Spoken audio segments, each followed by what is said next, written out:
16 जनवरी को एक कालावली में घटना हुई थी जिसमें कि 2 लोगों को गोली मारी गई थी। उसमें अभी हमने 5 लोगों को काबू किया है। 3 जो हैं उनका नाम गगनदीप उर्फ गगी जो कि ओड़ा का रहने वाला है, सुनील उर्फ मंगा सलेमगढ़ मसानी राजस्थान का, और सुरेंद्र पाल जो कि मौजगढ़ का है। इसके अलावा 2 महिलाएं हैं जिन्होंने इनको शरण दी थी, इनकी हेल्प की थी। उनको हम 18 तारीख को अरेस्ट करके पेश कर चुके हैं कोर्ट में, जो कि अभी जुडिशियल रिमांड में है। तो ये जो 3 हैं, पुलिस ने काफ़ी मेहनत की। हमारे डीएसपी की कालावाली का अच्छा नेतृत्व रहा, एसएचओ कालावाली, हमारी जो तीनों सीआईए टीम है और साइबर की जो टीम है उसमें उन्होंने काफ़ी मेहनत की है। इसके अलावा कल एक शूट आउट हुआ था वहाँ पे, जिसमें एक अन्य आरोपी है बलकार उर्फ जगतार, तो उसका ट्रीटमेंट चल रहा है और वो प्रॉपर प्रोसेस होने के बाद उसको भी अरेस्ट किया जाएगा।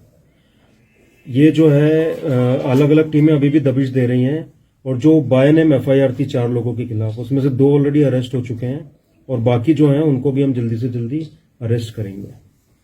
सर पूछताछ इनसे की होगी, रंजिश किस चीज की है सर, क्या वजह निकल कर आई है इस पूरे डबल मर्डर की? ये देखिए, इसमें ये जो दोनों ग्रुप हैं पहले साथ में थे, फिर पिछले 4-5 साल से इनका कुछ छोटी मोटी बात पे आपसी विवाद चल रहा था, तो उसी को लेके बीच में भी इनके बीच में लड़ाई झगड़े हुए और बस वही विवाद था जिस कारण की ये फायरिंग की घटना हुई है। सर बरामद भी कुछ 3-4 लोगों से जो बरामद, अभी 2 गाड़ियां और एक जो कल शूट आउट हुआ था उसमें एक बंदूक मिली है, और बाकी अभी हम इनकी पुलिस रिमांड लेंगे तो उसमें जो भी फर्दर है बरामदगी होगी। जग्गा सिंह तक कहां तक पहुंची सर पुलिस? हम काफी नजदीक हैं और शीघ्र से शीघ्र गिरफ्तार कर लिया जाएगा। सर ये लोग किसी गैंगस्टर से जुड़े हुए हैं या क्या कुछ स्थिति है? नहीं, ये बस जग्गा के साथ जुड़े हुए थे और उसी से जुड़ाव के कारण अभी तक इन्होंने बताया कि इनको मालूम भी नहीं था कि ये घटना जग्गा करवाएगा उनसे, तो इनको धोखे में भी रखा गया उसमें, जो इनका कहना है। और बाकी मैंने फिर बताया कि फर्दर इन्वेस्टिगेशन और जैसे सारे तार जुड़ेंगे तो आगे की जो है बातें सामने आएंगी। सर पहले भी इन पर केस हैं क्या? इस तरह की आपराधिक वारदातें पहले भी की गई हैं इनके द्वारा? जो फायरिंग में जो घायल हुआ है बलकार, तो उसके खिलाफ 12 मुकदमे हैं जो अभी तक हमारे संज्ञान में आए, जो कि बठिंडा जिले में भी है और यहाँ पे भी है, जिसमें murder, attempt to murder, arms act के पर्चे हैं। और एक जो गगनदीप है उसके ऊपर 5 मुकदमे हैं, एनडीपीएस के, आर्म्स एक्ट के, मर्डर के। और एक सुरेंद्र है इसमें, उसके ऊपर एक ये मर्डर का और एक पुराना पर्चा है किसी रोड एक्सीडेंट का और लड़ाई झगड़े का। तो ये अभी इनके मुकदमे हैं, और बाकी हमने इन्फॉर्मेशन भेजी है कि अन्य स्टेट में या अन्य जिलों में भी अगर इनके खिलाफ कोई मुकदमा हो तो वो धीरे से, जैसे ही क्या कुछ किया जा रहा है? इसमें जो हमारी सारी टीमें हैं, जो तीनों सीआईए हैं वो लगी हुई हैं, साथ ही जो हमारे थाने की पुलिस है उसकी भी एक टीम इसमें लगी हुई है, और जो सूचना आ रही है तो अलग अलग और कहाँ से डाली गई है, तो अभी उसमें एक रिपोर्ट आ भी गई है हमारी, उसका भी हम डिटेल एनालिसिस कर रहे हैं। ये सारे कांड का मास्टरमाइंड? जी हाँ, इसका मास्टरमाइंड जग्गा ही था, और ये 2-3 लोग हैं जिसमें जो हमने जगतार है और एक गगनदीप है, तो इनका मेनली इसमें इन्वॉल्वमेंट था। तो महिलाओं को किस आरोप में अरेस्ट किया गया? महिलाओं को वही, उनको शरण देने को उनकी हेल्प की उन्होंने, तो उसमें उनको वो किया गया है। जो गाड़ियां वगैरह बरामद हुई हैं वो कहाँ की है, किनके नाम की है सर? उसमें एक गाड़ी तो है राजस्थान की है और दूसरी का अभी तक क्लियर हो नहीं पाया है, ना उसके चेसिस नंबर से, ना उसका जो वो है नंबर प्लेट उसमें गलत है, फेक है। तो ये चोरी की हैं या इनकी खुद की? नहीं, जो एक बरामद हुई वो तो किसी की खुद की है वहाँ राजस्थान में, और जो दूसरी है उसका मैंने फिर बताया कि अभी तक क्लियर नहीं हो पाया। जो उसमें चेसिस नंबर है, जो नंबर प्लेट है, उसमें कोई डिटेल आ नहीं रहा है अभी तक। सर ये सामने आ रहा है कि पिछले 10 सालों से जग्गा की दहशत उस इलाके में चल रही थी, तो क्या पुलिस को पता नहीं था पहले कि इस तरह का ये एक गिरोह है वो तैयार हो रहा है, बड़ा कोई इंसिडेंट हो सकता है जिस तरह से हो गया? नहीं, देखिए, इसमें 16-17 पर्चे हो रखे हैं ऑलरेडी, और अभी भी हमारे जो एसएचओ हैं बार बार उसके घर पे चेकिंग की है, बार बार दबिश दी गई, तो यहाँ पे था नहीं पिछले लगभग 25-30 दिन से, ना कोई परिवार का यहाँ पर था।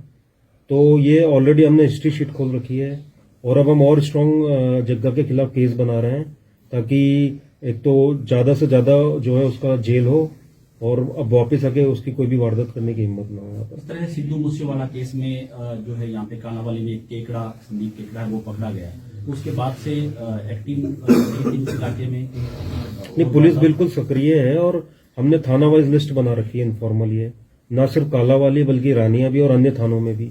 और इस प्रकार के जो दुष्चरित्र के प्रकार के लोग हैं, जो आपराधिक गतिविधियों में हैं या आपराधिक उनसे संपर्क रखते हैं, उन पे ऑलरेडी हमारी चेकिंग भी चल रही है, और हमारी कोशिश है कि वो कोई अपराध भी ना करें और जो सुधर सकते हैं, मैं आपके सामने कहना चाहूंगा कि हम ये भी प्रयास कर रहे हैं कि वो मेन स्ट्रीम में आए, जिन पे अभी तक कोई आपराधिक वारदात है नहीं लेकिन उनकी संगति अगर गलत है तो हम उनके भी रिफॉर्म में लगे हुए हैं। सर, एक बड़ा कारण ये है कि पंजाब और राजस्थान की सीमा चूंकि साथ लगती है तो वहां भागने में कामयाब ये लोग हो जाते हैं। तो क्या पुलिस जो है पंजाब और राजस्थान पुलिस से भी सहयोग मांग रही है कि इस तरह के लोग हैं वो अगर दूसरी स्टेट क्रॉस करते हैं तो वहां पे भी जो है? हाँ, बिल्कुल हमारा अच्छा कोऑर्डिनेशन है और मेरी दोनों एसपी से दिन में 2 या 3 बार बात हो रही है पिछले 5-6 दिन से, एसपी बठिंडा से भी और एसएसपी जो हमारे हनुमानगढ़ है उनसे। तो वो हमारा अच्छा कोऑर्डिनेशन है। डीएसपी लेवल पे भी बात हो रही है और हमारे एसएचओज भी मीटिंग करते हैं और मिलते रहते हैं एक दूसरे से। एक दूसरे मामले की बात की जाए तो सर पिछले दिनों अंडा व्यापारी से उस पर हमला कर लाखों रुपए की लूट का मामला सामने आया था, तो उस मामले को क्या गलती था उसमें हमारी इंस्पेक्टर प्रदीप के नेतृत्व में जो सीआईए सिरसा है और साइबर सेल ने इसमें काफी अच्छा कार्य किया है। 2 मिनट रुक जाओ, रंजीत को भी बुला लो यार, आप आ जाओ यार, पीछे बैठा दो रंजीत को, खड़ा हुआ अच्छा नहीं लगेगा।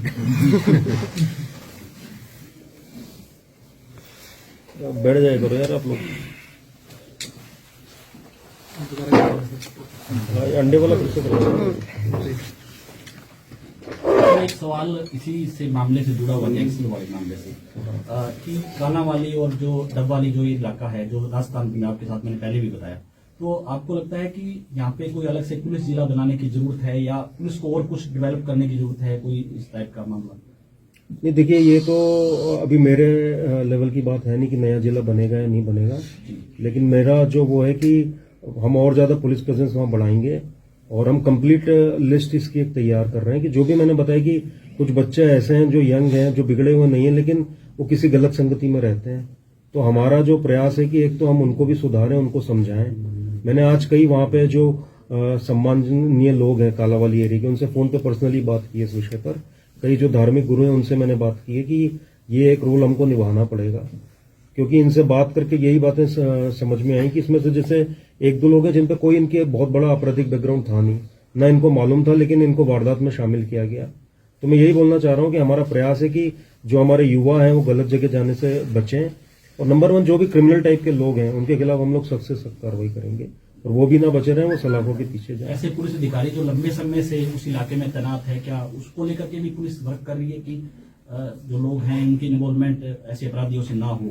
बिल्कुल, उसमें हमारा प्रॉपर एनालिसिस चलता रहता है और मुझे नहीं लगता कि ऐसा कोई है जिसका कि किसी अपराधी के साथ इन्वॉल्वमेंट है, बट अगर किसी का भी आता है तो उसको बख्शा नहीं जाएगा। सर दूसरे मामले की बात कर रहे थे, अंडा व्यापारी से लूट हुई थी। ये एक लूटपाट की जो घटना हुई थी उसमें हमारे CIA Sirsa incharge inspector Pradeep और उनकी टीम और साइबर सेल इंचार्ज, उन्होंने काफी अच्छी मेहनत की है और इसमें अभी 4 लोगों को काबू किया गया है। ये चारों फतेहाबाद के रहने वाले हैं जिन्होंने उस दिन रात को ये वारदात की थी। तो इसमें एक गुरदीप सिंह उर्फ काका है, एक सुनील उर्फ जोधा है, एक हरजोत सिंह है और एक अमृतपाल है। ये चारों रतिया क्षेत्र के रहने वाले हैं और इसमें एक जो मास्टरमाइंड था गुरदीप उर्फ काका, वो खुद एक अंडे का व्यापारी है, वो इनसे संपर्क में था, इनके जान पहचान का था। तो उसने ये पूरी प्लानिंग की थी। ये उस दिन रात्रि को आए, उनके सर पे चोट मारी और जो भी पैसे इसमें हैं ले गए। तो इनको हमने आज जो है अरेस्ट किया है। आगे अभी पूछताछ जो है वो जारी है और अभी हम जुडिशियल इनको पेश करके उसके बाद पुलिस रिमांड लेंगे और अन्य जो इसमें जो भी इन्वेस्टिगेशन होगा तो जो भी आगे रिकवरीज हैं वो सारी होंगी। क्या मंशा क्या लग रही थी उसके पीछे हमले की? ये मेनली तो पैसे ही था, उससे जो है पैसा छुड़ाना। और मैंने फिर बताया कि इसमें जान पहचान का एक व्यक्ति था जो मास्टरमाइंड था इसमें, तो उसकी भूमिका पे प्रश्न चिन्ह उठता है और इसीलिए जो भी हमारे जान पहचान के हमको ध्यान रखना चाहिए कि वो उनका क्या बैकग्राउंड है और कैसे वो लोग हैं। कहाँ के रहने वाले हैं सारे चारों? ये फतेहाबाद के रहने वाले चारों। क्रिमिनल बैकग्राउंड भी है सर इनका? क्रिमिनल बैकग्राउंड भी इनका सब? नहीं, अभी तक देखिए अभी हम रिपोर्ट इनकी ले रहे हैं तो बगल के जिलों में भी भेजा है, बट सिरसा में अभी तक इनका कोई क्रिमिनल बैकग्राउंड सामने नहीं आया। सर ये काम क्या करते थे वैसे? ये वो छोटा मोटा काम करते हैं, ऑर्केस्ट्रा हो गया, शादियों में जाना, और एक इसमें अंडे का व्यापारी था, वो अंडे का ही बिजनेस करता था। तो वो इसके संपर्क में था या सामान वगैरह लेके जाता था नीचे? वो अभी थोड़ा डिटेल में जब इन्वेस्टिगेशन होगा तो इसमें क्लियर हो पाएगा। सर स्नैचिंग की जो घटनाएं हो रही हैं महिलाओं से लूटपाट के एक ही तरीके से जो है मिस डाल के या नाम पता पोस्ट करके, उसको लेकर के सब क्या डेवलपमेंट है पुलिस का? उसमें देखिए हमने सिविल पश्चात में भी जो है पुलिस को लगा रखा है और साथ ही हमारी सीआई भी इसमें लगी हुई है और लोगों को भी हम बार बार एडवाइजरी जो है जारी करते हैं और शीघ्र ही उनको काबू किया जाएगा। अभी जैसे ये 2 केस में उनको भी काबू करके और हम इंश्योर करेंगे कि उनको सख्त से सख्त सजा हो। ठीक सर, थैंक यू। एक सर गोकुल सेतिया वाला एक मैटर है। नगर परिषद कर्मचारियों को आज 20 तारीख तक का अल्टीमेटम दिया हुआ था, उनकी गिरफ्तारी को लेकर क्या कुछ? अभी उसमें इन्वेस्टिगेशन जारी है जी। और जो तथ्य सामने आते हैं, जो भी फैक्ट उसमें होंगे, जो भी एविडेंस होंगे, उसमें जो भी कानून सम्मत कार्रवाई होती है वो निश्चित रूप से होगी। ठीक है सर, थैंक यू।